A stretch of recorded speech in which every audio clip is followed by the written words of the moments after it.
వాక్య భాగం మత్తయి సువార్త 21వ అధ్యాయము 43-44 వచనాలు. కాబట్టి దేవుని రాజ్యము మీ వద్ద నుండి తొలగింపబడి దాని ఫలమిచ్చు జనులకు ఇవ్వబడునని మీతో చెప్పుచున్నాను.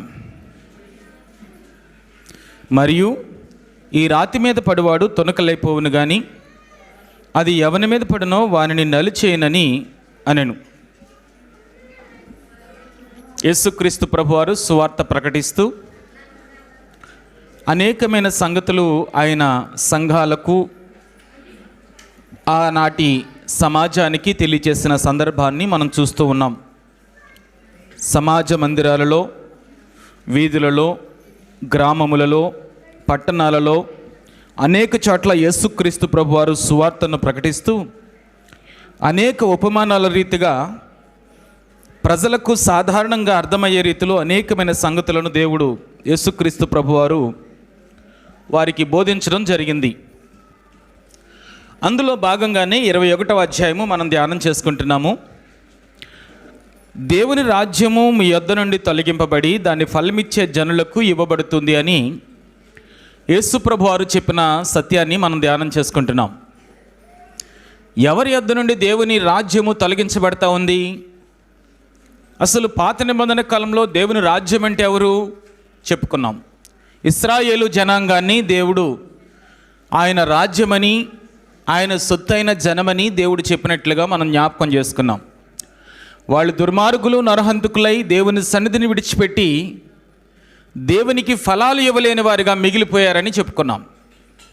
అందుచేత దేవుడు ఫలాలు ఇచ్చేటువంటి అన్యజనులందరికీ, చెడ్డవారు కానీ మంచివారు కానీ, ప్రతి వంశంలోనూ, ప్రతి భాషలోనూ, ప్రతి ప్రజలలోనూ, ప్రతి జనములోనూ, ప్రతి దేశములోనూ అనేక మందిని ఆయన సమకూర్చి వారందరూ ఆయన సన్నిధికి రావాలని, ఆయన రాజ్యములో సభ్యులుగా ఉండాలని, తన మార్గములను వారికి బోధించాలని, ఆయన మార్గములో ప్రతి మనిషిని నడిపించాలని దేవుడు కోరిన సందర్భాన్ని మనం జ్ఞాపకం చేసుకున్నాం.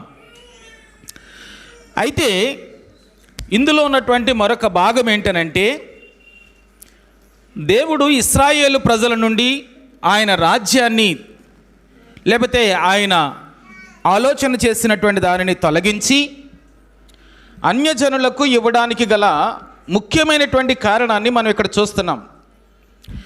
ఆ ముఖ్యమైన కారణం, దేవుని రాజ్యము వాస్తవికమైనది, ఇది కేవలం మాటలతో చెప్పినటువంటి రాజ్యం కాదు అనే సంగతిని మనం ఆలోచన చేస్తూ ఉన్నాం. దేవుని రాజ్యము వాస్తవికమైన రాజ్యమని, ఇది మామూలుగా కేవలం మాటలతో చెప్పేటువంటి రాజ్యం కాదని మనం ధ్యానం చేసుకుంటూ వస్తున్నాం. అందులో దానికి ఈ దేవుని యొక్క రాజ్య స్థాపన అనేటువంటిది ఎలాగూ జరిగింది?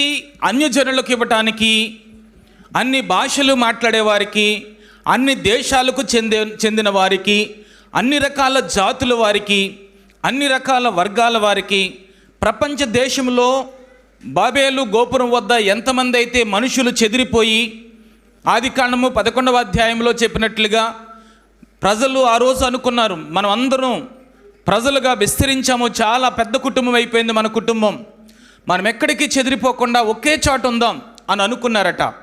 అనుకుని వాళ్ళు ఏం చేశారంటే, ఒక ఎత్తైన ఆకాశమునంటూ పెద్ద గోపురాన్ని కట్టడానికి వారు ప్రయత్నం చేసినప్పుడు ఆ గోపురం కడుతూ ఉండగా దేవుడు ఆలోచన చేసి, ఇదేంటి, నేనేమో ఈ భూలోకాన్నంతా నింపమని నేను చెప్తే వెళ్ళేమో ఒకచోటే గోపురాన్ని కట్టుకుని ఉండిపోవాలని ఆలోచన చేస్తూ ఉన్నారు, కాబట్టి నేను వెళ్ళి వాళ్ళు చేసేటువంటి పని ఎలా ఉంటుందో అని చెప్పేసి చూడడానికి దేవుడు వచ్చి వారి భాషను తారుమారు చేశారు. అంటే అక్కడ ఉన్నటువంటి ప్రజలు అప్పటి వరకు ఒక భాష మాట్లాడేవారు, ఒక భాష మాట్లాడుతూ ఉంటే ఎప్పుడైతే దేవుడు వారి మధ్యకు రావడం జరిగిందో అప్పుడు వారి భాషలు మారిపోయాయి. ఒకే భార్యాభర్తలు, పిల్లలు ఉన్నటువంటి కుటుంబంలో భర్త భాష మాట్లాడుతున్నాడు, భార్య మాట మాట్లాడుతూ ఉంది, పిల్లలు ఒక మాట మాట్లాడుతున్నారు, ఎవరి మాట ఎవరికి అర్థం కావట్లేదు. అంచేత వాళ్ళు ఏమనుకున్నారంటే, ఇది ఈ బాబేలు గోపురం దగ్గర నుంచి మనం చెదిరిపోదాం అనుకుని అక్కడి నుంచి వాళ్ళు చెదిరిపోయి ఆదికాండము 11వ అధ్యాయంలో చెప్పినట్లుగా ఆ బాబేలు గోపురం నుంచి ప్రజలందరూ చెదిరిపోయి ఈ భూలోకమునంతటినీ నింపినట్లుగా దేవుని యొక్క వాక్యము సెలవిస్తూ ఉంది. ఏ మనిషి అయినా సరే కానీ బాబేలు గోపురం దగ్గర నుంచి వచ్చిన వాడే. ఇప్పుడు ఏ కులమని చెప్పుకున్నా, ఏ వర్గమని చెప్పుకున్నా, ఏ జాతని చెప్పుకున్నా, ఏ మతమని చెప్పుకున్నా, వాళ్ళందరూ బాబేలు గోపురం అనేటువంటి బబులోను ప్రాంతం నుంచి చెదిరిపోయి వచ్చినటువంటి వారు మాత్రమే అనే విషయాన్ని దేవుని యొక్క వాక్యం సెలవిస్తూ ఉంది. సరే, ఇది ఈ రకంగా ప్రజలందరూ భూమి మీద విస్తరించారు. ఆ విస్తరించిన ప్రజలు మరలా ఎక్కడికి రావాలి చెప్పండి? ఆయా భాషలు, ఆయా వర్గాలు, ఆయా ప్రాంతాలు, ఆయా జాతులు, ఆయా మతాలు అన్ని రకాలుగా విభజించిపోయినటువంటి ఈ మనుషులు మరలా దేవుని యొక్క ప్రణాళిక ప్రకారంగా దేవుని రాజ్యంలోనికి రావాలి. అల్టిమేట్ గోల్ ఏంటనంటే ప్రతి మనిషి దేవుని రాజ్యానికి రావాలి. ప్రతి మనిషి దేవుని సన్నిధికి రాగలగాలి. ప్రతి మనిషి దేవునితో పెనవేయబడగలగాలి. అది దేవుని యొక్క ఆలోచన. అందుచేత ఇది కేవలం చాలామంది అనుకుంటున్నట్లుగా మాట మట్టుకు ఎక్కడో ఎవరో పుట్టారు, ఆయన దేవుడు అయ్యారు, ఎక్కడో ఎవరో పుట్టారు, వాళ్ళు ఏదో గొప్ప బాబా అయ్యారు, వాళ్ళు ఏదో గొప్ప దేవుడిగా ఉన్నారు, మహత్కార్యాలు చేస్తున్నారు, సూచక్రియలు చేస్తున్నారని ఈరోజు మన చుట్టూ ప్రచారం చేయబడుతున్నట్లుగా కాదు. ఇది దేవుడు ప్రణాళికాబద్ధంగా చారిత్రాత్మకంగా అనేకమైన విషయాలను ఒకటొకటిగా ఆయన స్థిరపరుచుకుంటూ వచ్చి చివరికి ఎప్పుడు ఆయన రాజ్యాన్ని స్థాపించాలనుకున్నాడో అప్పుడు ఆయన రాజ్యాన్ని స్థాపించడం అనేటువంటిది జరిగింది. అందులోని భాగంగానే మనం ఒక కళను చూచాం. దానియేలు గ్రంథము 2వ అధ్యాయంలో ఒక కళను చూచామండి. ఆ కళ రాజుగారు ఒక కళగంటున్నారు.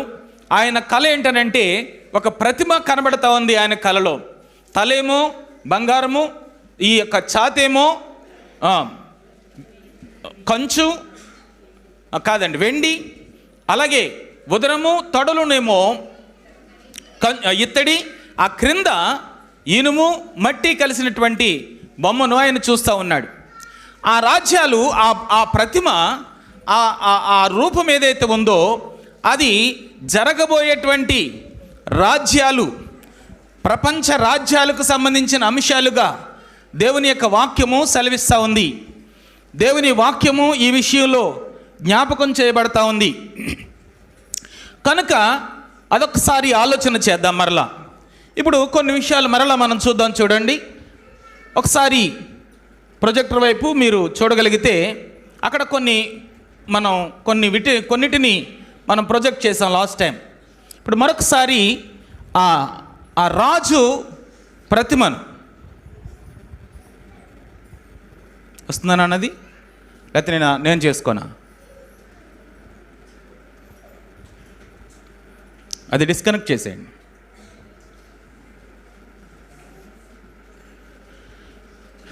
Wifi connect చేయడమేనా?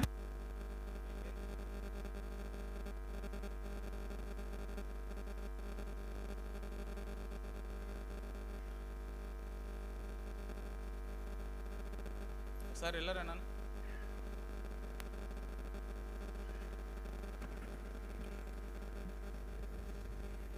రైట్, సరే ముందుకు వెళదామండి.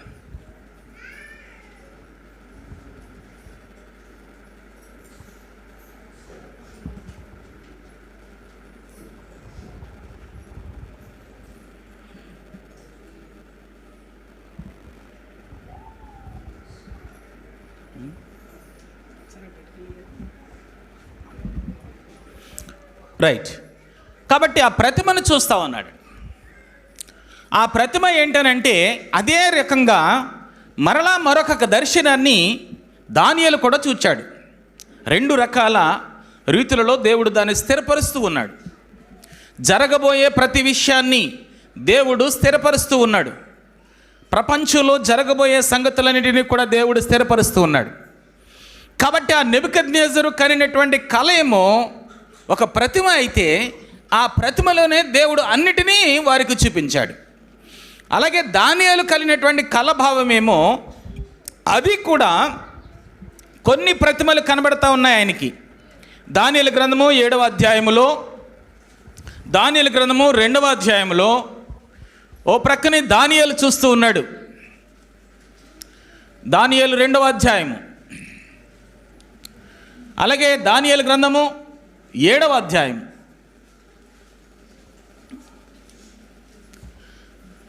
ఇక్కడేమో నెబుకద్నెజరు, అక్కడేమో దానియేలు చూస్తూ ఉన్నాడు ఆ కళని. ఇక్కడ నెబుకద్నెజరు చూస్తున్నాడు,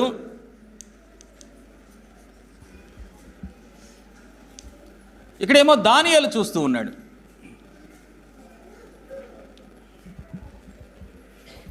సరే, వీళ్ళు దానిని చూసినటువంటి సందర్భంలో ఆ కళ భావం ఏంటనంటే, మొదటిగా ప్రతిమ యొక్క తల బంగారం అని చెప్పుకున్నాం. ఆ బంగారము దేనికి సూచన అంటే బబులోను సామ్రాజ్యానికి సూచన అని చెప్పుకున్నాం. అంతేకాదు దానియేలు కన్నటువంటి కళ భావం ఏంటనంటే, ఏమైందా? ఓకే, ఇక్కడ పెట్టేసి. Oh my goodness.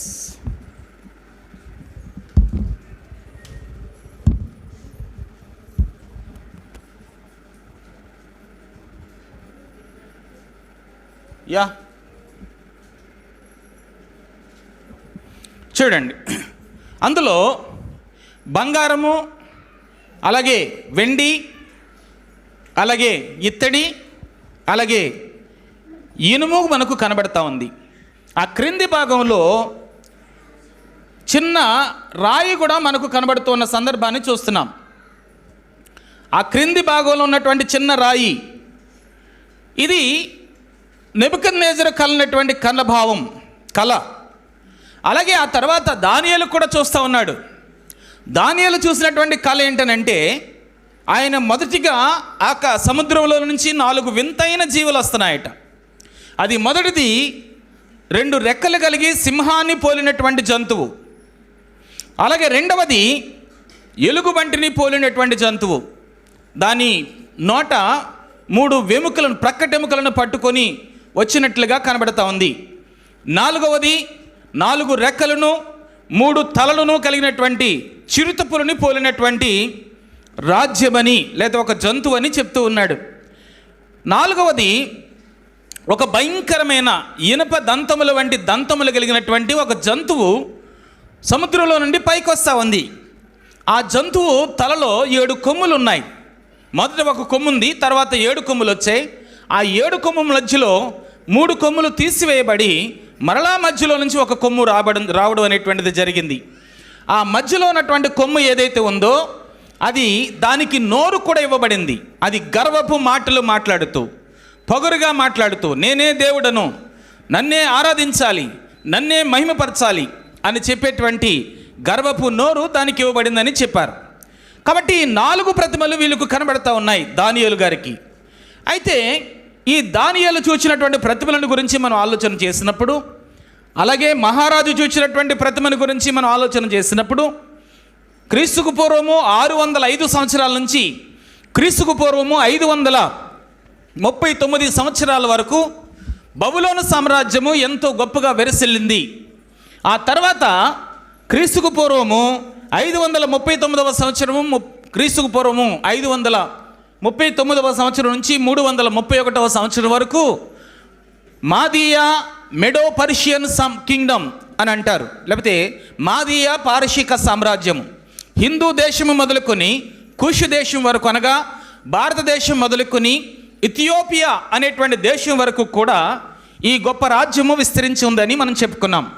అలాగే తర్వాత గ్రేసియా కింగ్డమ్, అంటే ఈ యొక్క ఉదరమును తొడలను ఈ ప్రతిమకు అది ఇత్తడిగా, అంటే బలమైన లోహంగా చెప్పబడింది. అంతే బలమైన ఆ జంతువును కూడా అక్కడ మనకు చూపిస్తూ ఉన్నారు. అది పులి, చిరుత పులిని పోలినటువంటి ఒక పులిని దానియేలుకు కనబడడం జరిగింది. ఆ రాజ్యము క్రీస్తుకు పూర్వము 331వ సంవత్సరం నుంచి క్రీస్తుకు పూర్వము 168 సంవత్సరాల వరకు రాజ్యము పరిపాలన జరిగింది. ఆ తర్వాత క్రీస్తుకు పూర్వము 168వ సంవత్సరం నుంచి 400 క్రీస్తు శకము 476వ సంవత్సరం వరకు, అనగా ఇంచుమించుగా అది 150 సంవత్సరాలు, ఇది 470 సంవత్సరాలు, అంటే 630 సంవత్సరాల కాలము రోమా సామ్రాజ్యము పరిపాలన అనేటువంటిది జరిగింది. అంటే ఈ రాజుల కాలంలో ఒక రాయి రాబోతా ఉంది. మొదటి రాజ్యం వస్తుంది, తర్వాత మొదట బబులోను సామ్రాజ్యం వస్తుంది, తర్వాత మాదీయ పారశిక సామ్రాజ్యం వస్తుంది, తర్వాత గ్రీకు సామ్రాజ్యం వస్తుంది, ఆ తర్వాత రోమా సామ్రాజ్యం వస్తుంది. ఈ సామ్రాజ్యాలన్నీ వెళ్ళిపోయిన తర్వాత ఒక చిన్న రాయి వస్తూ ఉంటుంది అని చెప్పారండి. అది విచిత్రమైనటువంటి సంఘటన. అది ఒక చిన్న రాయి ప్రారంభమవుతుంది. ఆ రాయి ఈ రాజ్యాలన్నిటినీ నాశనం చేస్తుంది. ఏ రాజ్యము మిగలదు, అన్ని రాజ్యాలు పతనమవుతాయి. అదే మాట చెప్పాడు. ఈ రాతి మీద పడివాడు తునకలైపోవును కానీ అది ఎవరి మీద పడునో వానిని నలిచేయును అని వ్రాయబడింది. దానియేలు గ్రంథంలోనికి వెళదాం. అదే విషయాన్ని ఒక్కసారి మనం చదువుకుని ఈరోజు మరికొన్ని విషయాలు ఆలోచన చేయడానికి, ధ్యానం చేయడానికి మనం ప్రయత్నం చేద్దాం. అందులో అక్కడ చూడండి, దానియేలు గ్రంథము 2వ అధ్యాయములో ఈ రాతిని గూర్చినటువంటి సమాచారాన్ని తండ్రి అయినటువంటి దేవుడు మనకు అనుగ్రహిస్తూ ఉన్నారు. భక్తుడైన దానియేలు గారి ద్వారా అనేక సంగతులు మనకు తెలియచేస్తూ ఉన్నారు. దయచేసి చూడండి 34వ వచనం, 2వ అధ్యాయం 34వ వచనం. మరియు చేతి సహాయము లేక తీయబడిన ఒక రాయి ఇనుమును మట్టియు కలిపిన ఆ ప్రతిమ యొక్క పాదముల మీద పడి దాని పాదములను తుత్తినీళ్లుగా విరగొట్టినట్టు తమకు కనబడెను. ఇదండి ఒక చిన్న రాయి ప్రారంభమవుతుంది. బలమైన రాజ్యాలు వస్తాయి. The church is historical. సంఘం అనేది చారిత్రాత్మకమైనది. అదే మీరు గుర్తుపెట్టుకోండి. ఎక్కడికైనా వెళ్ళినప్పుడు ఏదైనా మన వాళ్ళందరూ కూడా ఎక్కడికో ఏదో ఒక ప్రాంతానికి వెళ్ళినప్పుడు అక్కడ ఏదో ఒక ఆచారం ఉంటేనో ఏవో కొన్ని పద్ధతులు ఉంటే ఆ పద్ధతుల ప్రకారంగా మన పిల్లలను చేయమనడానికి, మనం చేయడానికి, మా తాత చెప్పాడని లేకపోతే ఇంకొకరు ఎవరో చెప్పారని మనం ప్రయత్నం చేస్తూ ఉంటాం. కానీ వాస్తవానికి ఏ విధమైన చరిత్ర ఉండదు, దానికి ఏ విధమైన చరిత్ర ఉండదు. కానీ ఇక్కడ దేవుడు ఏం చేస్తున్నాడంటే ప్రపంచాలను పరిపాలించినటువంటి నీవు నేను కూడా విపరీతమైన జ్ఞానంతో ఆలోచన చేస్తాం. మనకన్నా మేధావులు ఈ ప్రపంచంలో ఉన్నారు. ఆ మేధావులు సైతము విత్తరపోయేటట్లుగా దేవుడు ప్రపంచ రాజ్యాలను వాడుకున్నాడు. ఇదిగో నా రాజ్యం ఎప్పుడు స్థాపిస్తాను అని అంటే ఈ ప్రపంచంలో ప్రతి మనిషి, ప్రతి జనము నా రాజ్యంలోనికి, నా సంఘంలోనికి ఎప్పుడు రావాలి అని అంటే ఇదిగో నేను బబులోను సామ్రాజ్యం తర్వాత మాదీయ పారశిక సామ్రాజ్యాన్ని పంపిస్తాను. మాదీయ పారశిక సామ్రాజ్యం తర్వాత గ్రీకు సామ్రాజ్యాన్ని పంపిస్తాను. గ్రీకు సామ్రాజ్యం తర్వాత రోమా సామ్రాజ్యాన్ని పంపిస్తాను. రోమా రాజుల కాలంలో నా కుమారుని లోకానికి పంపుతాను అన్నాడు. దేవునికి మహిమ కలుగును గాక. ఎవరిని పంపుతున్నాడట? తండ్రి అని దేవుడు తన కుమారుని లోకానికి పంపుతున్నాడు. ఆ బండ ఎవరన్నమాట చెప్పండి? ఆ బండ క్రీస్తే. ఆ బండ క్రీస్తే, చిన్న రాయి. ఆ క్రీస్తు ప్రభువారిని ఈ లోకానికి ఈ రోమారాజుల కాలంలో పంపిస్తున్నాడు. హేరోదు పరిపాలన చేస్తున్నప్పుడు ఈ రోమారాజుల కాలంలో, హేరోదు పరిపాలన చేస్తున్నటువంటి కాలంలో యేసుక్రీస్తు ప్రభువారు పుట్టినట్లుగా మనం చూస్తాం. కాబట్టి ఈ రోమారాజుల కాలంలో దేవుడు చారిత్రాత్మకమైనటువంటి సంఘాన్ని స్థాపించడానికి దేవుడు ఆలోచన చేశారు. కాబట్టి 44వ వచనం చూడండి. ఆ రాజుల కాలములలో పరలోకమందున్న దేవుడు ఒక రాజ్యమును స్థాపిస్తాడు, దానికన్నటికి నాశనము కలగదు. ఆ రాజ్యము దాని పొందిన వారికి గాక మరెవరికి చెందదు. అది ముందు చెప్పబడిన రాజ్యములన్నిటినీ ఏం చేస్తుందట? అందరూ చెప్పాలి గట్టిగా. పగలగొడుతుంది, తుత్తునీలుగా చేస్తుంది. చివరికి ఏ రాజ్యం స్థిరమవుతుందనంటే క్రీస్తు రాజ్యము, క్రీస్తు సంఘము. ఏ బండ అయితే ఆయన స్థాపించాలని కోరుకున్నాడో, ఏ బండ మీద ఆయన సంఘాన్ని స్థాపించాలని ఆలోచన చేశాడో, ఆ బండ మీద ఆయన సంఘాన్ని స్థాపించిన తర్వాత ఆ సంఘము స్థిరమవుతుంది, యుగయుగాలు ఉంటుంది.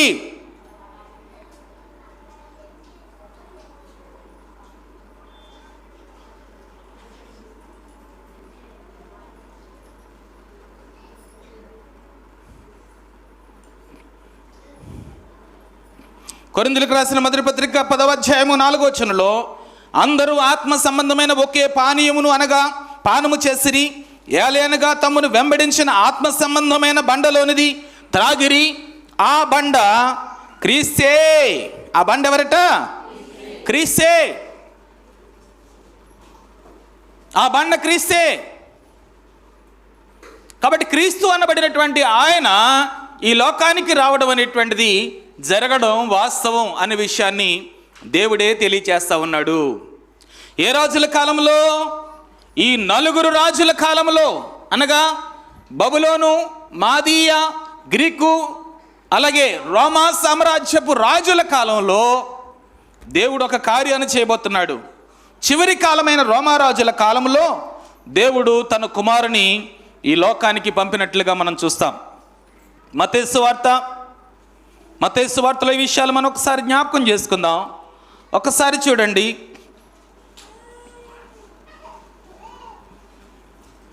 2వ అధ్యాయము 1వ వచనం. రాజు అయిన హేరోదు దినముల యందు యూదయ దేశపు బెత్లెహేములో యేసు పుట్టిన పిమ్మట ఇదిగో తూర్పు దేశపు జ్ఞానులు యెరూషలేమునకు వచ్చి యూదుల రాజుగా పుట్టినవాడు ఎక్కడున్నాడు అని అడిగిరి.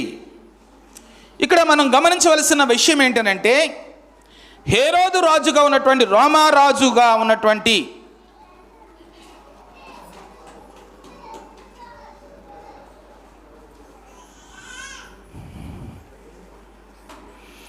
రోమారాజుల కాలములో ఈ విషయాలు జరిగినాయి.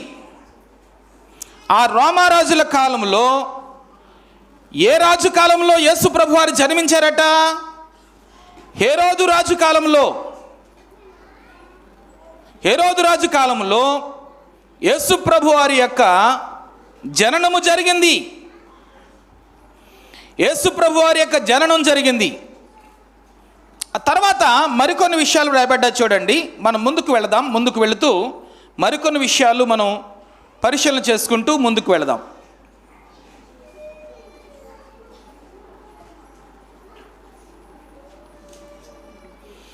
కాబట్టి ఈ చివరి రాజులైనటువంటి రోమా రాజుల కాలంలో దేవుడు తన కుమారుని ఈ లోకానికి పంపించడం అనేటువంటిది జరిగింది. అక్కడికి ఆపుదాం.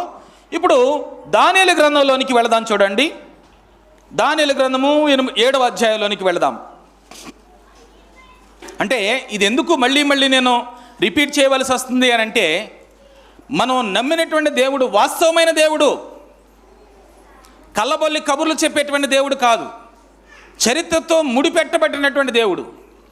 చాలామంది అంటున్నారు, ఇదిగో ఇక్కడ అది ఉంది, అక్కడ ఇది ఉంది, ఇక్కడ ఇది ఉంది, ఇక్కడ ఇది ఉంది అంటే అన్ని చోట్ల వచ్చేస్తాయా ఆధారాలు? రావు కదా. ఎక్కడో చెప్పాడు ఆయన. ఒక చోటే ఉంటాయి. ఒక మనిషి ఒక ఇంట్లోనే ఉంటాడు, ఒక మనిషి ఒక ప్రాంతంలోనే ఉంటాడు. దానికి సంబంధించినటువంటి ఆధారాలు అక్కడే దొరుకుతాయి.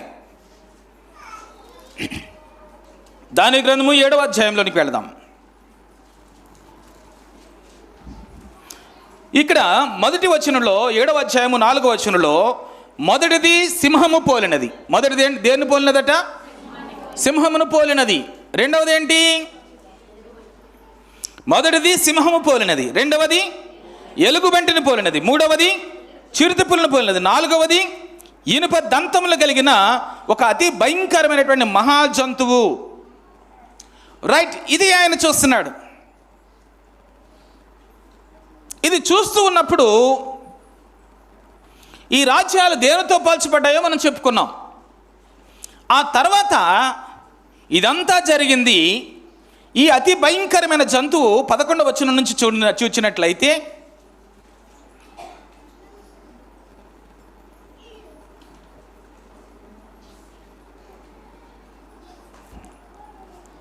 ఎనిమిదవ వచనం చదువుదామండి. ఈ కొమ్మును కనిపెట్టగా ఒక చిన్న కొమ్ము వాటి మధ్యను లేచెను. దాని స్థలమిచ్చుటకై ఆ కొమ్ములలో 3 పెరికివేయబడ్డాయి. అంటే 3 కొమ్ములు తీసేసి ఆ మధ్యలో ఒక కొమ్ము వచ్చిందటండి. అదిగో అక్కడ కనబడేటువంటి ఆ కొమ్ము అదే. దానికి గర్వముగా మాట్లాడే నోరు కూడా ఇవ్వబడింది. చూడండి, తర్వాత చదవమ్మా. ఈ కొమ్మకు ఈ కొమ్మునకు మానవుల కనుల వంటి కనులను, గర్వముగా మాట్లాడు నోరు ఉన్నాయి. ఇదండి, ఇవి రాజ్యాలు. రోమారాజుల కాలంలో ఇలాంటి గర్వపు మాటలు మాట్లాడడం, ముగ్గురు రాజులు స్థానంలో మరొక రాజు రావడం అనేటువంటిది జరిగిందని, ఆ రాజు చాలా అతి భయంకరమైన వాడని పోయిన వారం చాలా వివరంగా మనం జ్ఞాపకం చేసుకున్నాం. అయితే ఈరోజు ఈ కళ జరిగిన తర్వాత అక్కడికి వచ్చినటువంటి మరొక అంశం ఏంటనంటే,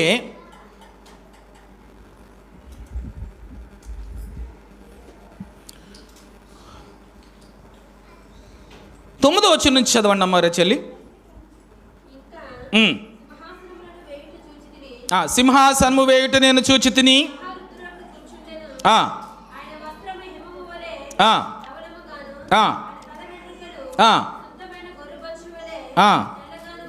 ఓకే,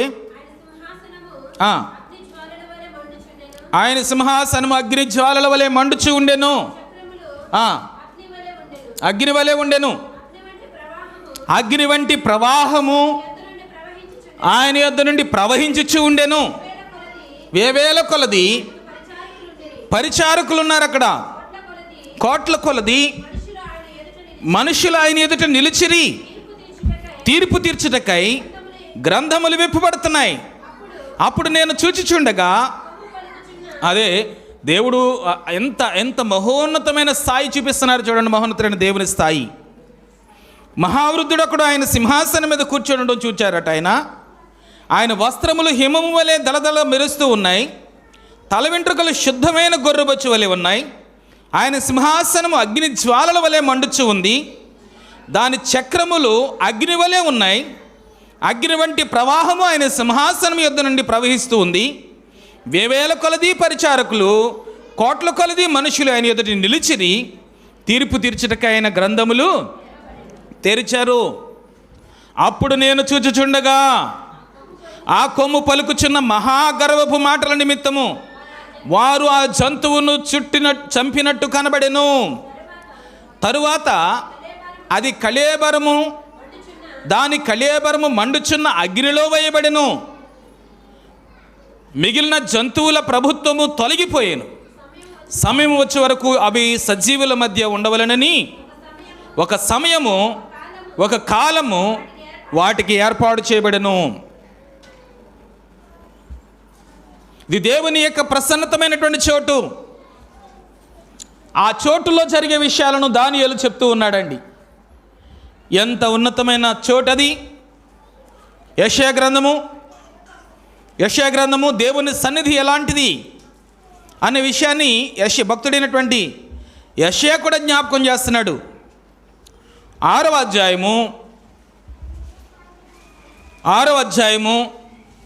1వ వచనం నుంచి, రాజైన ఉజ్జియా మృతి పొందిన సంవత్సరమున అత్యున్నతమైన సింహాసనమునందు ప్రభువు ఆసీనుడై ఉండగా నేను చూచాను.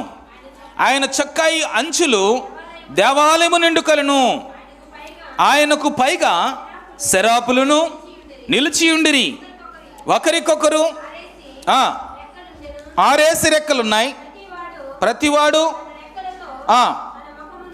10 రెక్కలతో తన ముఖమును రెంటితో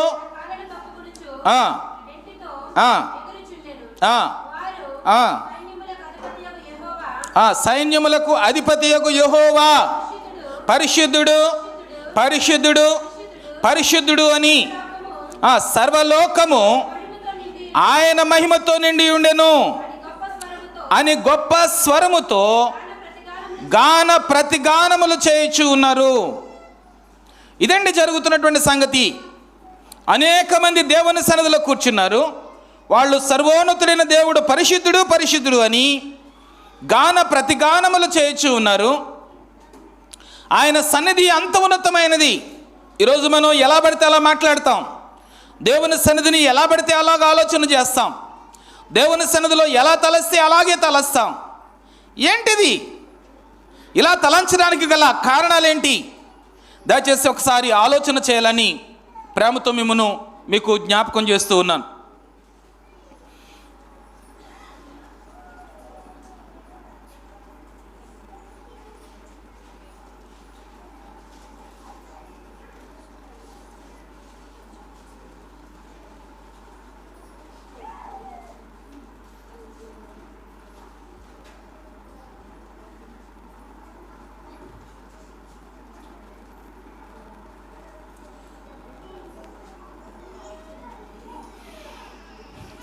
అనేక మంది సెరాపులను కెరూబులను దేవుని సన్నిధిలో గాన ప్రతిగానములు చేయుచున్నటువంటి మహోన్నతుడైనటువంటి తండ్రి అయిన దేవుని సింహాసనం నందు అనేక మంది సెరాపులు దేవుని యొక్క దూతలు రెండుతో తమ రెక్కలు కప్పుకొనుచు, తమ రెండుతో తన ముఖమును కప్పుకొనుచు, రెండుతో తన కాళ్ళను కప్పుకొనుచు, రెండుతో ఎగురుచు దేవుని గాన ప్రతిగానములు చేస్తూ దేవుని స్తుతిస్తూ ఉన్నారండి.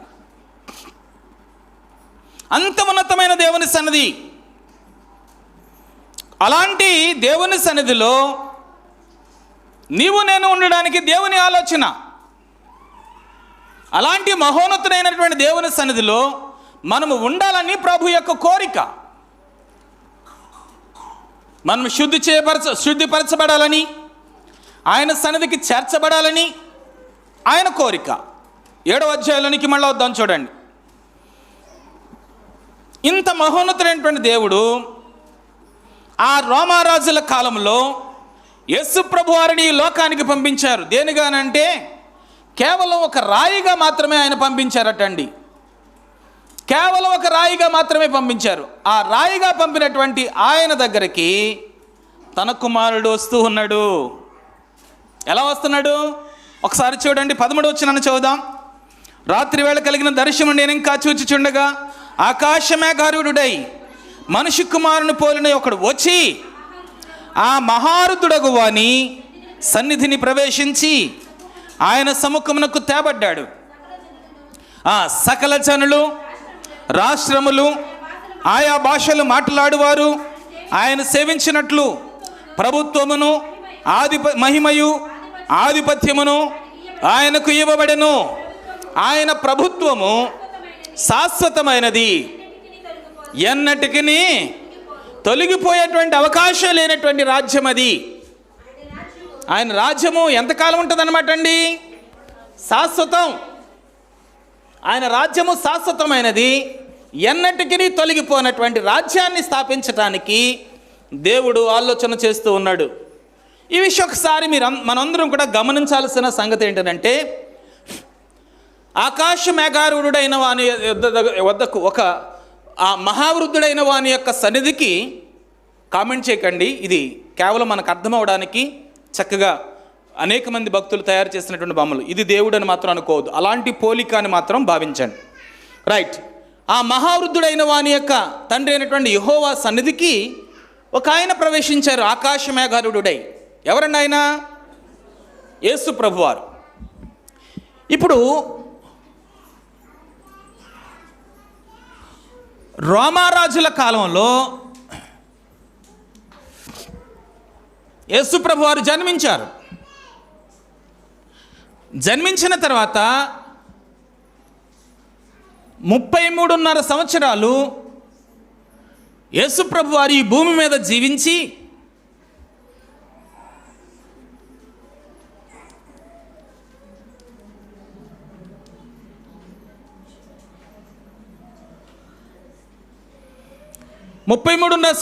భూమి మీద జీవించి ఆ తర్వాత ఆయన చనిపోయి సమాధి చేయబడి 3వ దినాన్ని తిరిగి లేచారండి. అర్థమవుతుందమ్మా? అందరికీ అర్థమవుతుందా? ఎన్నో దినాలు లేచారండి ఆయన? 3వ దినాన్ని ఆయన తిరిగి లేచారు. ఒక మాట చదువుదాం చూడండి. యోహాను సువార్త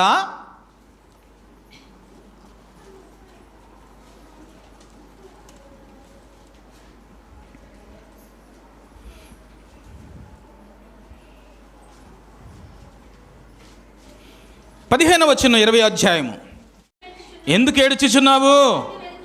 ఎవరిని వెతుకుచున్నావు అని ఆమెను అడుగగా ఆమె తోటమాలి అనుకుని, అయ్యా నీవు ఆయనను మోసుకొని పోయావేమో, ఆయన ఎక్కడన్నా ఉంచావేమో నాతో చెప్పు, నేను ఆయనను ఎత్తుకొని పోతానని చెప్పిందండి. యేసు ఆమెను చూచి మరియా అని పిలిచాను. ఏమన్నారు ఆయన? యేసు ప్రభువారు మరియా అని పిలిచారు. పిలిచిన తర్వాత ఆమె ఆయన వైపు తిరిగి ఆయనను హెబ్రీ భాషలో రబ్బూని అని పిలిచాను. రబ్బూని అనగా రబ్బాయి అంటే బోధకుడా అని అర్థం. రబ్బూని అని పిలిచాను. ఆ మాటకు బోధకుడని అర్థం. యేసు ఆమెతో మాట్లాడుతున్నారు. 17 వచనం ఇప్పుడు చూడండి. యేసు ఆమెతో, నేను ఇంకనూ తండ్రి యొద్దకు ఎక్కిపోలేదు గనుక నన్ను ముట్టుకోవద్దు. అయితే నా సహోదరుల యొద్దకు వెళ్ళి నా తండ్రియు మీ తండ్రియు, నా దేవుడును మీ దేవుడనైన వాని యొద్దకు ఎక్కిపోవచ్చున్నానని వారితో చెప్పుము. ఏం చేశాడట ఆయన? భూమి మీద మార్తకు కనబడ్డాడు. ఆయన కనబడి, అమ్మా నేను తండ్రి అయిన వాని యొద్దకు వెళుతున్నాను, మీ తండ్రియు నా తండ్రియు, మీ దేవుడును నా దేవుడును ఆయన వాని యొద్దకు నేను వెళుతున్నాను. ఎప్పుడు? ఈ 33.5 సంవత్సరాలలో చనిపోయి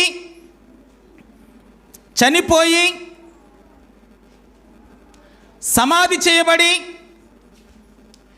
తిరిగి లేచి మాట్లాడుతున్నారండి ఆయన. యోహాను సువార్త 20వ అధ్యాయంలో ఆ విషయాన్ని ఆయన మాట్లాడుతున్నారు. నేను నీ తండ్రియు నా తండ్రియు, నీ దేవుడును నా దేవును ఆయన వాని యొద్దకు నేను ఇంకా ఎక్కిపోలేదు. అంటే నేను ఇప్పుడు ఎక్కడికి వెళ్ళాలి? అందరూ చెప్పాలి. ఎక్కడికి వెళ్ళాలి? అందరూ చెప్పాలండి. ఎక్కడికి వెళ్ళాలి? నేను మాట్లాడట్లేదు, అర్థం కాలేదన్నమాట. అర్థం అవ్వలేదు కదా?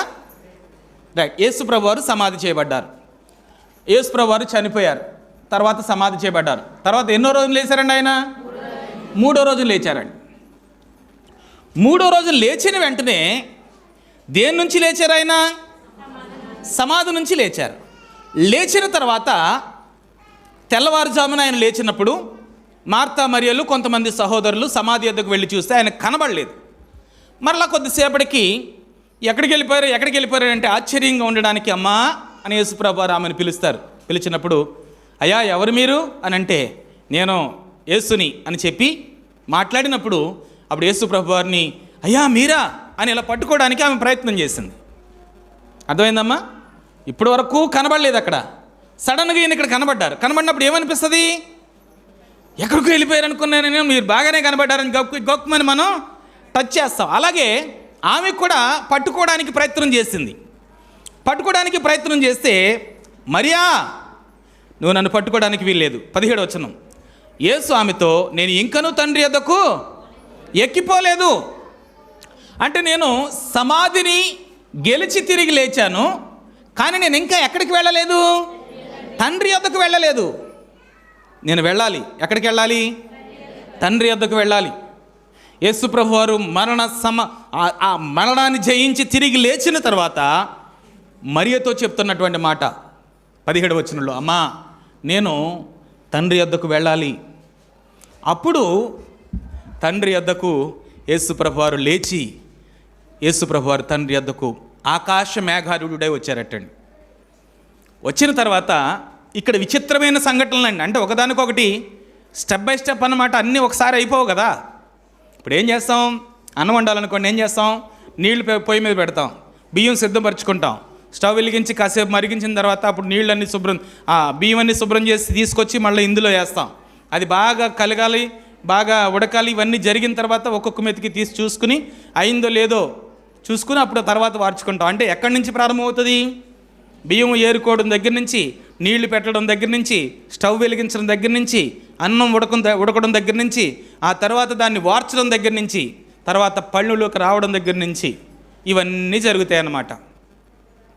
డైరెక్ట్గా ఇంట్లోకి వెళ్ళి గేట్ ఎలాగ ఓపెన్ చేసి రెండు అన్నం తిందామంటే అన్నం వస్తుందండి? రాదు. అంటే ఒక్కొక్కటిగా జరగాలన్నీ. జరిగిన తర్వాత అప్పుడు ఫైనల్గా ఒక స్టేజ్ వస్తుంది అనమాట. అప్పుడు యేసుప్రభు వారు తిరిగి లేచిన తర్వాత మరియతో అంటున్నారనమాట. ఏమని అంటున్నారంటే, మరియతో, అమ్మా నేను తండ్రి యొద్దకు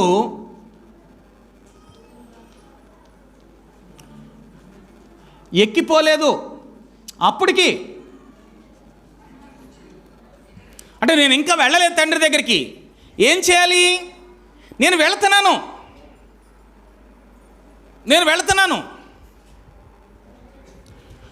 అప్పుడు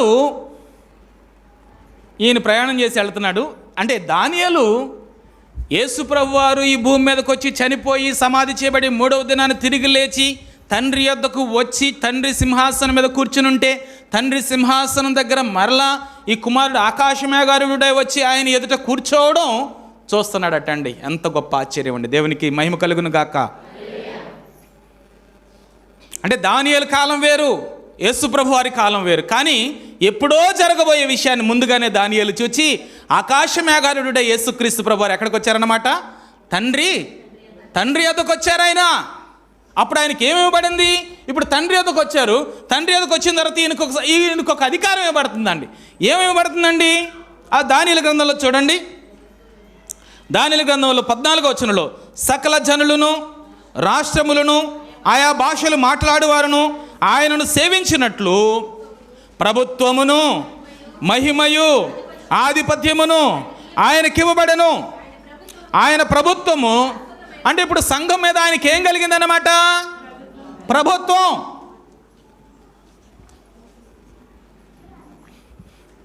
ప్రభుత్వం. ఇంకా సంఘం మీద ఇంకా ఏముంది ఆయనకి? అధికారం. అధికారం అంటే శిరస్సు. ప్రభుత్వము, అధికారము, మహిమ, ఆధిపత్యము అన్నిటినీ ఆయనకి ఇవ్వబడ్డాయి. ఆయన ప్రభుత్వం శాశ్వతమైనది, ఎన్నటికీ అది లయము కానిది. ఆయన రాజ్యం ఎన్నటికీ నాశనం కానిది. ఇదే విషయాన్ని యేసు ప్రభు వారు మత్తయి సువార్త 28వ అధ్యాయంలో యేసుక్రీస్తు ప్రభు వారు చెప్తున్నారు. చూడండి 18వ వచనం. అయితే యేసు వారి యొద్దకు వెళ్ళి, ఒకసారి ఉండండి, 16వ వచనం చదువుదాం. 11 మంది అంటే ఇప్పుడు దానియేలు చెప్తున్నాడు. ఒకటి మరియ చెప్పింది, నేను మరియ దగ్గర యేసు ప్రభు చెప్పినటువంటి మాట నేను ఇంకా ఎక్కిపోలేదు అని. దానియేలు చెప్తున్నాడు, మనుష్య కుమారుడు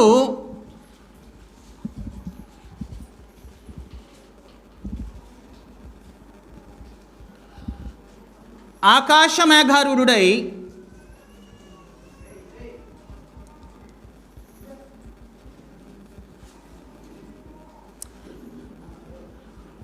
తండ్రి సింహాసనము దగ్గర ఉండడం నేను చూచాను.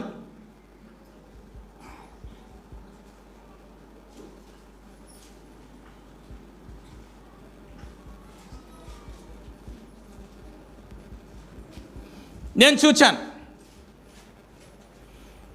ఇప్పుడు ఆయన దగ్గరికి వెళ్ళి వచ్చిన తర్వాత అప్పుడు యేసుప్రభు వారు మళ్ళీ ప్రత్యక్షం అవుతున్నారండి. 16వ వచనం. 11 మంది శిష్యులు యేసు తమకు నిర్ణయించిన గలిలయలోని కొండకు వెళ్ళిరి. వారు ఆయనను చూచి ఆయనకు మ్రొక్కిరి, కొందరు సందేహపడిరి. అంటే ఇప్పుడు మళ్ళీ ఎక్కడికి వచ్చారండి ఆయన? అంటే ముందేమో భూమి మీద ఉన్నారండి, తర్వాత ఏమో పరలోకంలో ఉన్నారండి, తండ్రి దగ్గరికి వెళ్ళారు. ఇక్కడి నుంచి భూమి మీద తండ్రి దగ్గరికి వెళ్ళారు. అలాగూ మళ్ళీ అక్కడి నుంచి భూమి మీదకి వచ్చారు. భూమి మీదకి వచ్చి ఇప్పుడు ఏం చెప్తున్నారంటే, మూడో విషయం శిష్యులతో అంటున్నారండి. పరలోకమందును 18వ వచనం, పరలోకమందును భూలోకమందు సర్వాధికారం ఎవరిచ్చారండి? అధికారం ఆయనకి. అందరూ చెప్పాలి, ఎవరిచ్చారండి?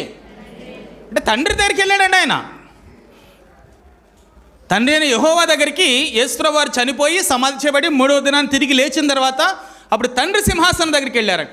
అప్పుడు తండ్రి ఏమిచ్చాడంటే, ఇదిగో నీకు నేను అధికారాన్ని ఏమిస్తున్నాను, భూలోకంలో ఆధిపత్యం ఇస్తున్నాను, అధికారం ఇస్తున్నాను, ప్రభుత్వం ఇస్తున్నాను, ఇంకా అన్నీ పరలోకం మీద కానీ భూలోకం మీద కానీ నువ్వు చెప్పినట్లే జరగాలంతే ఇంకా అని యేసుప్రభు వారికి అధికారం ఇచ్చారండి తండ్రి అయినటువంటి దేవుడు. మీరు వెళ్ళి సమస్త జనులను, అప్పుడు తర్వాత అంటున్నారు, మీరు వెళ్ళి సమస్త జనులకు ఏం చేయాలి? మీరు సువార్త ప్రకటించండి. సమస్త జనులను సువార్త ప్రకటించండి. నమ్మి బాప్తిసం పొందిన వాడు రక్షించబడతాడు, నమ్మని వానికి ఏం విధించబడుతుంది? శిక్ష విధించబడుతుంది. అంటే నాకు అధికారం ఇవ్వబడింది, నా అధికారాన్ని ఇప్పుడు మీకు ఇస్తున్నాను అని శిష్యులకి ఇస్తున్నాడండి ఆయన. ఎఫెసీయులకు రాసినటువంటి పత్రిక మొదటి అధ్యాయంలో ఈ విషయాలు కొన్ని మనం చూస్తాం. మొదటి అధ్యాయంలో 20వ వచనం నుంచి ఆయన బలాతిశయము చేత క్రీస్తును మృతులలో నుండి లేపి సమస్తమైన ఆధిపత్యము కంటెను, అధికారము కంటెను, శక్తి కంటెను, ప్రభుత్వము కంటెను ఈ యుగమందు మాత్రమే గాక రాబోవు యుగమందును పేరు పొందిన ప్రతి నామము కంటెను ఎంతో హెచ్చుగా పరలోకమందు ఆయనను తన కుడి పార్శ్వమున కూర్చుండబెట్టుకొని ఉన్నాడు. ఎవరు కుడి పార్శ్వమునటండి? తండ్రి కుడి పార్శ్వమున అధికారం ఇచ్చాడు. నువ్వు వెళ్ళి ఇప్పుడు పరలోకమందు భూమి మీదను నీకు అధికారం పడింది, నువ్వు వెళ్ళి నీ పని నువ్వు చేసుకో.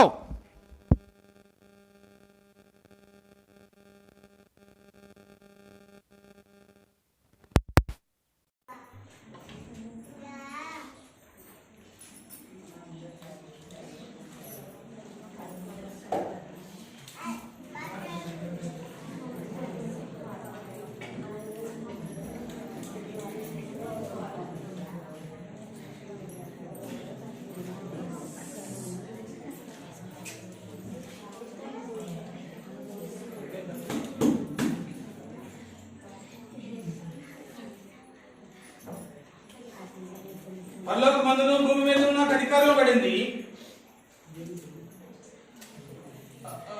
నాకు అధికారంలో పడింది, మీరు వెళ్ళి సమస్త జనులను శిష్యులుగా చేయండి అని యేసు ప్రభువు ఆయనకి ఇవ్వబడినటువంటి అధికారాన్ని చెప్తూ ఉన్నారు.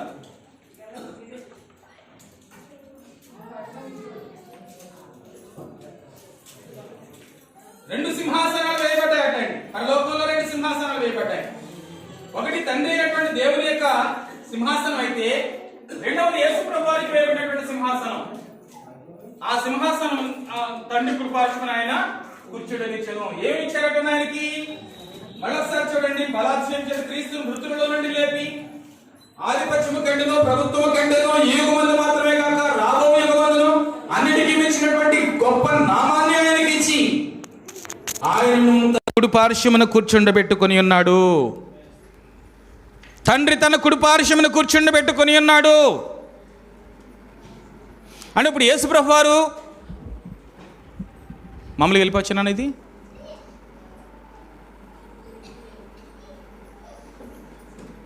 ఏం చేయాలి నేను? Yeah go head. ఓకే.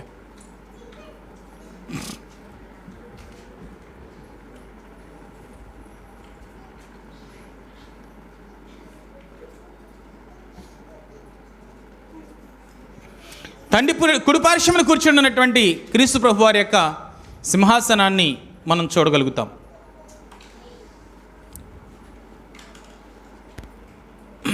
అదే విషయాన్ని స్టెఫను కూడా మాట్లాడుతున్నాడండి. ఒకసారి స్టెఫను కూడా చూద్దాం. చూడండి, స్టెఫను అపోస్తల కార్యాల గ్రంథము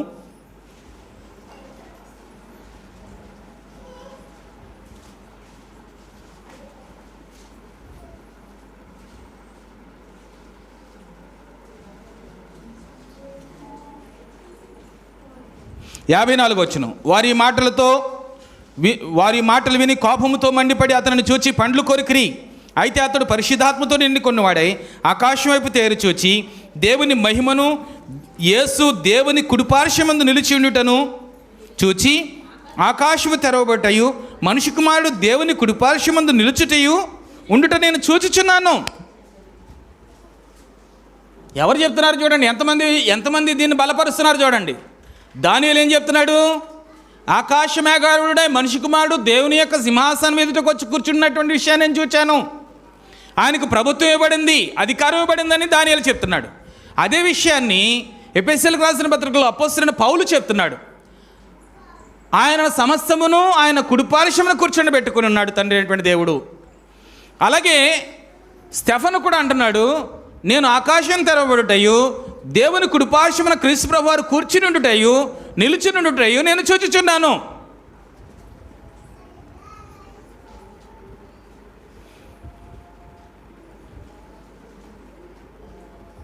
ఇప్పుడు ఆయన యేసుక్రీస్తు ప్రభువారు ఈ అధికారం కలిగినటువంటి ఆయన తండ్రి దగ్గర నుంచి అధికారాన్ని తీసుకుని, ఆ ప్రభుత్వాన్ని తీసుకుని, ఆ మహిమను తీసుకుని మరలా తీసుకుని వచ్చి ఎక్కడికి ఇస్తున్నాడు అన్నమాట? భూలోకంలో నీకు నాకు అందరికీ తన కుమారులయ్యేటువంటి అవకాశాన్ని ఇస్తున్నాడండి. అంటే ఇప్పుడు మనం ఏమనుకోవాలి? ఇప్పుడు ఒక విషయం చూడండి,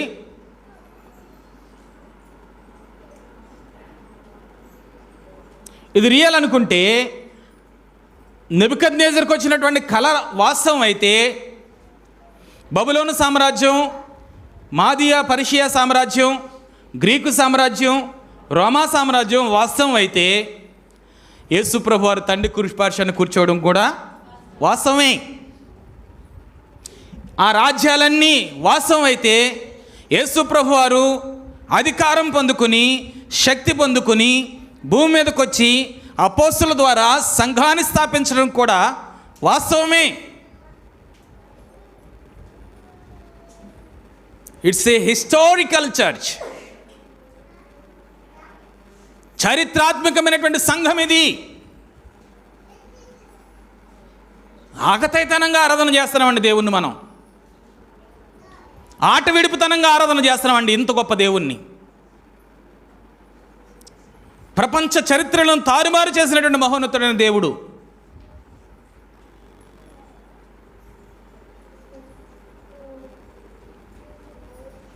ఆ రాజుల కాలాలు వాస్తవం అయితే, యేసు ప్రభు వారు స్థాపించిన ఈ సంఘము కూడా వాస్తవమే. తన శిష్యులతో చెప్తున్నారు, మీరు ఎక్కడికి వెళ్ళకండి, మీరు ఎక్కడికి వెళ్ళొద్దు, యెరూషలేములోనే ఉండండి. అపోస్తల కార్యాల గ్రంథము యేసుక్రీస్తు ప్రభు వారు పరలోకానికి ఆరోహణం అయ్యేటువంటి ముందు శిష్యులకు చెప్తున్నటువంటి సంగతిని ఒకసారి చదువుదాం.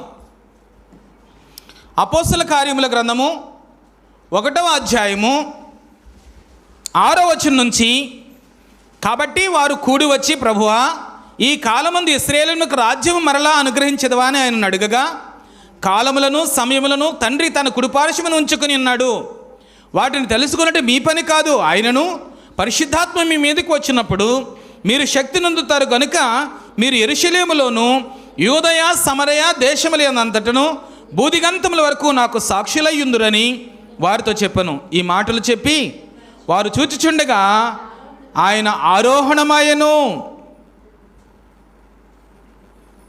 ఆయన చూచుచుండగా ఆయన ఆరోహణమాయెను.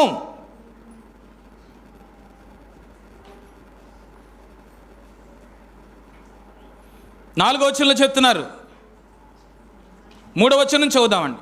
ఆయన శ్రమపడిన తర్వాత 40 దినముల వరకు వారికి కనబడుచు దేవుని రాజ్య విషయములను గూర్చి బోధించుచు అనేక ప్రమాణములను చూపి, ప్రమాణం అంటే ఏంటండి?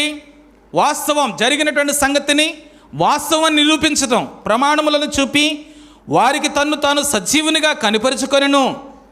ఆయన వారిని కలుసుకొని ఇలాగో ఆజ్ఞాపించాను, మీరు యెరూషలేము నుండి వెళ్ళక నా వలన వినినటువంటి తండ్రి యొక్క వాగ్దానము కొరకు కనిపెట్టుడి. మీరు యోహాను నీళ్లతో బాప్తిసం ఇచ్చాను, కానీ కొద్ది దినములలాగా మీరు పరిశుద్ధాత్మలో బాప్తిసం పొందుదరు. కాబట్టి మీరు ఎక్కడుండాలి? ఇక్కడే యెరూషలేములో మీరు ఉండండి, అటు ఇటు వెళ్ళిపోకండి అని చెప్పారండి.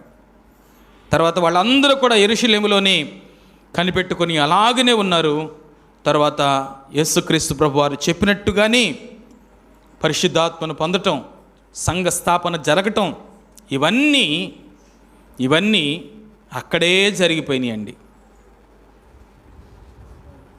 పెంతెకొస్తు పండుగ దినమున ఈ క్రీస్తుకు పూర్వము క్రీస్తు శకము 1వ శతాబ్దములో 33.5 సంవత్సరాల కాలంలో యేసు ప్రభువారు చనిపోయి సమాధి చేయబడి పరలోకానికి ఆరోహణమైన తర్వాత శిష్యులందరూ కూడా యెరూషలేములో కనిపెట్టుకుని ఉంటున్నటువంటి సందర్భంలో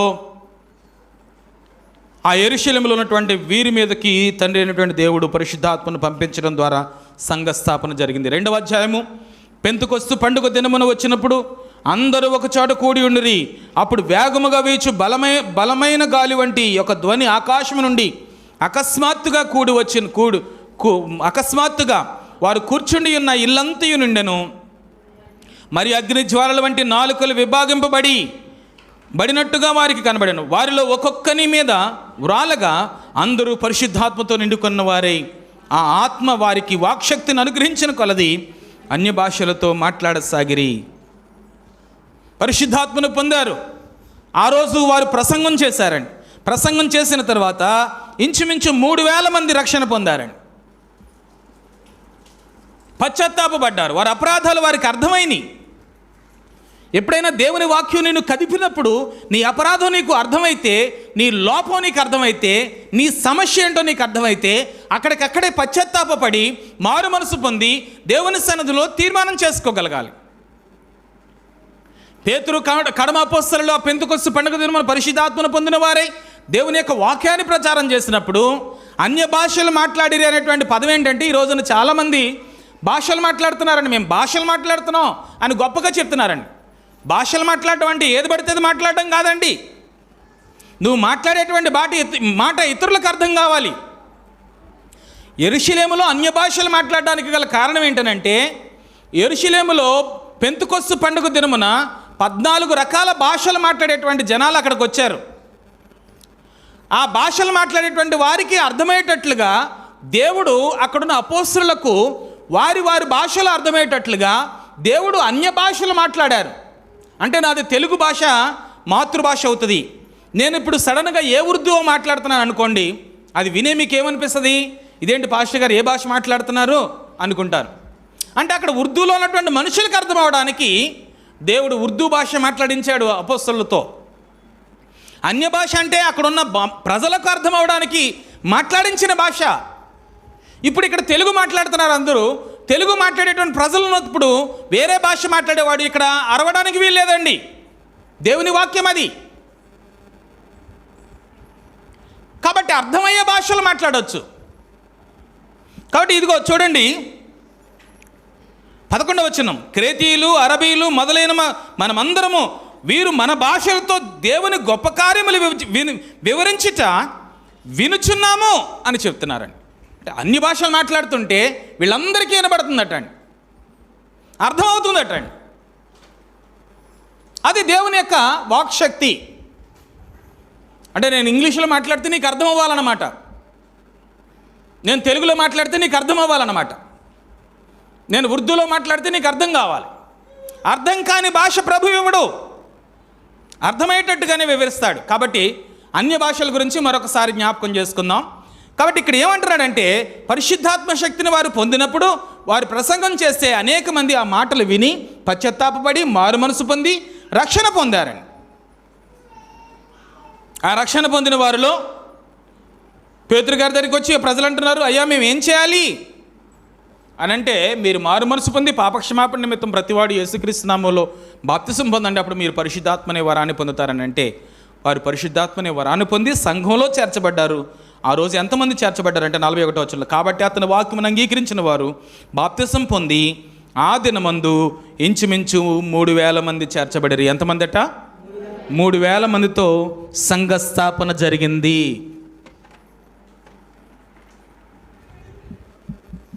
ఈ సంఘము 3,000 మందితో ప్రారంభమైందండి.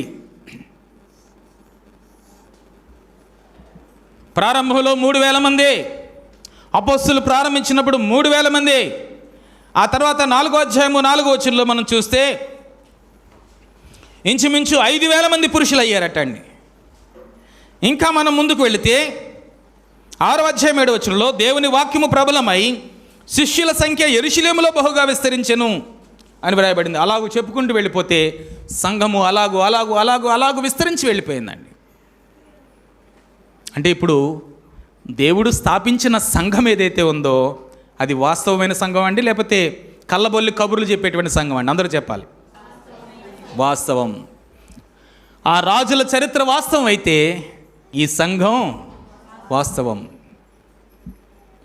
ఆ రాజులు చరిత్ర వాస్తవం అయితే నువ్వు నమ్మే దేవుడు వాస్తవం. చిన్నప్పుడు జ్వరం వస్తే జ్వరం తగ్గిపోవడానికి అండి దేవుడు కాదండి ఈయన. చరిత్రను తిరగరాసిన మహోన్నతుడైన దేవుడు. బబులోను సామ్రాజ్యం కంటే, మాదియా పర్షియా సామ్రాజ్యం కంటే, గ్రీకు సామ్రాజ్యం కంటే, అలాగే రోమా సామ్రాజ్యం కంటే అత్యధికమైన బలము కలిగిన, శక్తి కలిగిన, ఆధిపత్యం కలిగిన, అధికారం కలిగిన, పరలోకమందును భూమి మీదను అధికారం కలిగినటువంటి రాజ్యం ఏదైనా ఉందనంటే అది క్రీస్తు సంఘం మాత్రమే. దేవునికి స్తోత్రం చెప్పండి అందరూ కూడా. క్రీస్తు సంఘమే పరలోకమందును భూమి మీదను అధికారం కలిగిన రాజ్యం. ఈ బబులోను సామ్రాజ్యం రాజులందరూ కూడా భూమి మీదే పరిపాలన చేశారు. ఈ మాదీయ పారశిక రాజులందరూ కూడా భూమి మీదే పరిపాలన చేశారు. వాళ్ళు కూడా కొన్ని ప్రాంతాలకే పరిమితం అయ్యారు. కానీ యేసు క్రీస్తు ప్రభువారు పరలోకానికి భూలోకానికి చెందినవాడు. ఆయన పరలోకం మీదను భూమి మీదను అధికారం కలిగిన వాడు. ఆయన నమ్మిన వారందరికీ ఆయన పుత్రులుగా, ఆయన పిల్లలుగా, ఆయన సహోదరులుగా చేసుకునేటువంటి సామర్థ్యం కలిగిన వాడు. ఎవరిని విడిచిపెట్టేవాడు కాదు, ఎవరిని కాదనేవాడు కాదు. ఏ కష్టంలో ఉన్నా, ఏ శ్రమలో ఉన్నా, ఏ శోధనలో ఉన్నా, ఏ సమస్యలో ఉన్నా, ఏ అనారోగ్యంతో ఉన్నా, ఏ పాపంలో ఉన్నా, ఏ శాపగ్రస్తమైన జీవితంలో ఉన్నా నిన్ను తప్పించి విడిపించి గొప్ప చేసి తండ్రి అయిన సింహాసనం దగ్గరికి నేను తీసుకుని వెళ్ళి తండ్రి రాజ్యం దగ్గర కూర్చొని పెట్టాలని కోరికతో ప్రభువారు ఈ లోకానికి వచ్చారండి. తండ్రి చేతికి నిన్ను అప్పగించాలని, నిన్ను పట్టుకెళ్ళి తండ్రి చేతికి అప్పగించాలని, 2 అరటిపళ్ళతో చక్కబెట్టేయాలని కాదండి. అమ్మ ప్రార్థనకి ఎందుకు రావట్లేదంటే పక్కోళ్ళు గొడవాడికి నీ ఏళ్ళు ప్రార్థన మానేస్తే అలాంటి దేవుడా నీ దేవుడు? జ్వరం తగ్గలేదని ప్రార్థన మానేస్తావా? వ్యాపారం బాగోలేదని ప్రార్థన మానేస్తావా? నీ డబ్బు నీకు రావాల్సినట్టుగా ధనం రాలేదని దేవుని సన్నిధి మానేస్తావా? ఏమనుకుంటున్నారు దేవుని సన్నిధి అంటే? ఎంత అవివేకం! జ్వరాల కోసం, జబ్బుల కోసం, డబ్బుల కోసం, ఉద్యోగాల కోసం, వ్యాపారాల కోసం, ఆస్తుల కోసం దేవుని నమ్మడం ఏంటి? నువ్వు ప్రభువుని కలిగి ఉంటే నీకు కావలసిన అన్ని ప్రభువునికి ఇస్తాడు. ఇది లోటు అనే మాట నీ జీవితంలో ఉండడానికి వీలు లేకుండా చేస్తాడండి. సమయం వచ్చినప్పుడు నీకు అవసరమైతే ఏదైనా చేయగలిగిన వాడు. ఇది చేయలేననే మాట లేదండి. నేను నమ్ముతున్నాను ఆ విషయాన్ని. ఇది చేయలేమేమనేది లేదండి. నా దేవుడు చేయగలిగిన వాడు, నా బ్రతుకును మార్చగలిగిన వాడు, నా కుటుంబాన్ని నిలబెట్టగలిగిన వాడు, నా సమస్యలు తీర్చగలిగిన వాడు, నా వ్యాధిని నయం చేయగలిగిన వాడు. నమ్ముట నీ వలనైతే నమ్మేవానికి సమస్తం సాధ్యమే. అవిశ్వాసంతో, అవివేకంతో, అనాలోచనగా, నీరసంగా దేవుని సన్నిధిలో ఎంతకాలం కొనసాగుతావు? నీ దేవుడు నీ పట్ల ఒక ప్రత్యేకమైన ప్రణాళిక కలిగి ఉన్నాడు. నిన్ను చేయి పట్టుకుని ఎక్కడ తీసుకెళ్ళాలనుకుంటున్నాడు? ఎక్కడి దాకా తీసుకెళ్తాడో తెలుసటండి. ఒకసారి కొరింథీయులకు రాసిన పత్రిక చూద్దామండి. ఆ మాట చెప్పేసి నేను ముగించేస్తాను. తండ్రి ఎంత గొప్ప ఆలోచన చేశాడో, ఆ ఆలోచన ఎంత ఉన్నతమైనదో ఒకసారి చదువుదామండి. 15వ అధ్యాయం 24వ వచనం.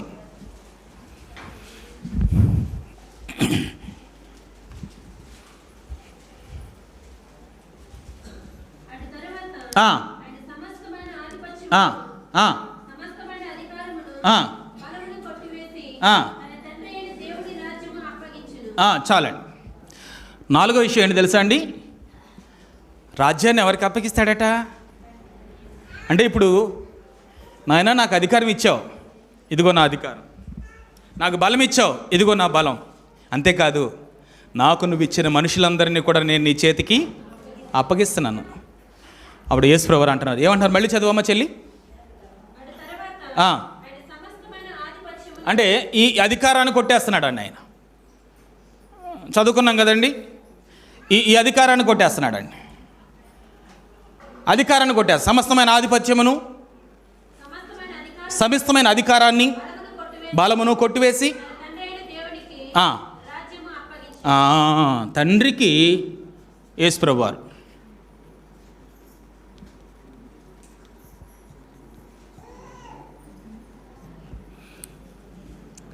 తండ్రికి రాజ్యమును అప్పగించును. తండ్రికి ఏ రాజ్యం, దేన్ని అప్పగిస్తాడటండి అంటే, ఇప్పుడు ఈ రాజ్యాన్ని తీసుకెళ్ళి తండ్రి అనేటువంటి దేవుని తండ్రి, ఇదిగో నువ్వు నాకు ఇచ్చినటువంటి జనులు, నేను నా జనులను నీ సన్నిధికి వచ్చేసాం, ఇదిగో నీకు అప్పగించేస్తున్నాను అంటే, ఇక్కడ నీ చేయి పట్టుకున్న దేవుడు ఎక్కడ దాకా నడిపిస్తాడన్నమాట చెప్పండి అమ్మా చెల్లి. ఎక్కడ దాకానండి? చాలామంది అంటాడు మరణం వరకు నడిపిస్తాడండి అని చాలామంది మాట్లాడతారండి. కాదండి, మరణం వరకు కాదు.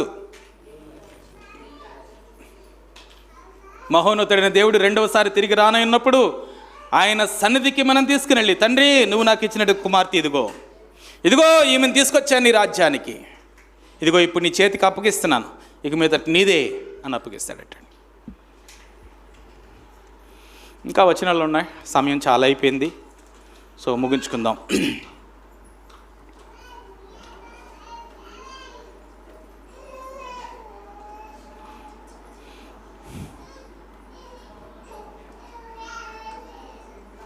రైట్. అప్పుడు రాజ్యాన్ని తండ్రికి అప్పగిస్తాడు. రాజ్యాన్ని తండ్రికి అప్పగిస్తాడు. అంటే ఇప్పుడు ఈ రాజ్యం ఎలాంటి రాజ్యం అండి? అందరూ చెప్పాలి. ఎలాంటి రాజ్యం అండి? రాజ్యం శాశ్వతమైన రాజ్యం అండి. అందరూ పిల్లలు పాట పాడుతున్నారు కదండి. ఒక పాట, శాశ్వతమైనది. ఎవరు పాడతారా పాట? ఎంతో మధురమైనది, ఎంతో మధురమైనది. ఇదిగో పాడే, ఆ పల్ల పాడే. ఇదిగో అమ్మ, అలాగే అక్కకి ఆ పల్ల పాడాను. ఎంతో నాకున్న ప్రేమ లేని ప్రేమ, ఎనలేని నీ ప్రేమ, నిజమైన ద్రాక్షవల్లివి నీవే, నిత్యమైన సంతోషము నీలోనే, నిజమైన ద్రాక్షవల్లివి నీవే, నిత్యమైన సంతోషము నీలోనే. ఆయన రాజ్యము శాశ్వతమైనది. ఆయన రాజ్యము ఎన్నటికి లయము కానిది. పరిశుద్ధులే రాజ్యాధికారమునందుదురు. యుగ యుగములు యుగాంతముల వరకు రాజ్యమేలుదురు. Everlasting kingdom. It is everlasting kingdom. కాబట్టి ఆ రాజ్యంలోనికి మనం రాగలిగాం చెల్లి తల్లి. అంటే దేవుడు ఎక్కడి నుంచి ఎక్కడ తీసుకొచ్చాడో చూడండి. అసలు ఎక్కడ ఉండవలసిన ఎక్కడ తీసుకెళ్ళాలనుకుంటున్నాడండి ఆయన. మట్టిలో పుట్టి మన్నులో తిని మన్నులో పుట్టి మన్ను తిని పెరుగుతూ చివరికి మన్నులో కలిసిపోయి మనలను తీసుకుని ఎక్కడ తీసుకెళ్ళాలనుకుంటున్నాడు మహోన్నతుడైన దేవుడు? దేవుని రాజ్యంలోనికి. దేవుని రాజ్యంలోనికి మాత్రమే కాదు, దేవుని రాజ్యంలోని మరలా ఎవరి దగ్గర తీసుకెళ్తాడట? తండ్రి దగ్గరికి అప్పగించి, తండ్రి దగ్గర తీసుకెళ్ళి, తండ్రి ఇదిగో నువ్వు నాకు ఇచ్చినటువంటి పిల్లలు ఇరుగో అని తండ్రికి మళ్ళా తిరిగి అప్పగిస్తాడట. అక్కడ దాకా తీసుకెళ్తాడటండి. ఇంత చారిత్రాత్మకమైన దేవుని నమ్మినటువంటి నీవు ఎంత గొప్ప ధన్యురాలు. ఆలోచన చేయమ్మా. నిర్లక్ష్యంగా ఉండొద్దు దేవుని సన్నిధిలో, అలక్ష్యంగా ఉండొద్దు. దేవుడు ఇంత గొప్ప భాగ్యాన్ని ఇచ్చాడు మనకి. అన్యులకు తీసేసి, అంటే ఇశ్రాయేలీలను తీసివేసి అన్యులమైన మనలను తీసుకుని వచ్చి మరలా మనలందరినీ ఆయన రాజ్యంలో కూర్చుండబెట్టి ఆయన మాటలు మనకు నేర్పించి, ఆయన కట్టడలను మనకు నేర్పించి దేవుని సన్నిధిలో దేవుని రాజ్యంలో కూర్చుండబెట్టి అక్కడి నుంచి దేవుని యొక్క సహవాసంలో నేనుండే చోట్లో మీరు ఉండేలాగున. అంటే యేసుప్రభువు ఉండే స్థలంలో ఎవరుంటారట? మనం కూడా ఉంటాం. తండ్రి ఉండే స్థలంలో మనం ఉంటాం. అక్కడికి తీసుకెళ్ళడానికి ఆయన ప్రణాళిక సిద్ధం చేస్తున్న మహోన్నతుడైన దేవుడండి. ఎంత గొప్ప దేవుని నిర్లక్ష్యం చేయొద్దు, అలక్ష్యం చేయొద్దు. ఆయన కుమారులుగా, ఆయన కుమార్తెలుగా కొనసాగటానికి దినదినము అనుదినము ప్రయత్నం చేస్తూ మన జీవితాన్ని కొనసాగించుకొనచ్చు దేవుని రాజ్యంలో బలమైన సాధనంగా కొనసాగాలని ప్రేమతో మిమ్మల్ని అందరినీ కూడా కోరుతూ ఉన్నాను. దయచేసి ఆలోచన చేయండి. ఇప్పుడు మరొకసారి మత్తయి సువార్తలో మాట మరొకసారి చదివేయండి అమ్మ, ముగించేస్తాను ప్రార్థన చేసి. మత్తయి సువార్తలో మాట మరొకసారి చదవండి, ప్రార్థన చేసి ముగిస్తాను.